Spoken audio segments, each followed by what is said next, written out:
So we will be demonstrating about collapsing pulse. So in collapsing pulse, we know that usually it will be a high volume pulse, mainly seen in regurgitant lesions, commonly aortic regurgitation. So in that case, first what we have to do is, after explaining the procedure to the patient, after taking consent, we have to feel for the radial artery. So we will feel for radial artery. Meanwhile, we have to grip the forearm so that we will be able to feel for pulsations there also. So that is normal effect, and the pulsations will be little bit prominent than normal cases. So once we are able to feel for both radial artery and we have grip at the forearm, gently we have to lift the arm above shoulders. So after doing this maneuver, there will be collapse of the pulse. So the meaning of this one is, in aortic regurgitation, we know that diastole there will be almost collapse, like the pulse pressure will be too much, so that diastolic pressure will fall drastically.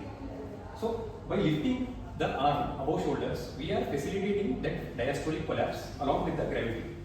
So whatever collapse is naturally happening in regurgitant lesion, we are just facilitating with gravity.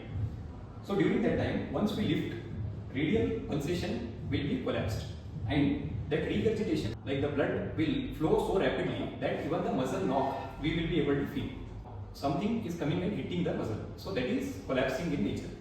So to sum up, we will be able to feel for prominent pulsations, that is the first component, and after lifting the arm, we will just facilitate the diastolic collapse. So in that collapse, radial artery pulsation will be absent.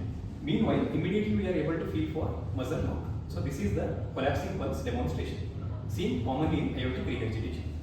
Coming to Waterhammer pulse, which is also a feature of aortic regurgitation, in that there are multiple components. For example, one is collapsing pulse, which is a part of Waterhammer pulse.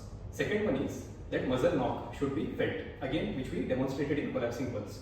Third important component is the minute arteries which are not felt so easily in normal individuals will also be felt prominently in case of Waterhammer pulse. So these components, if they are there, then we can consider it as Waterhammer pulse.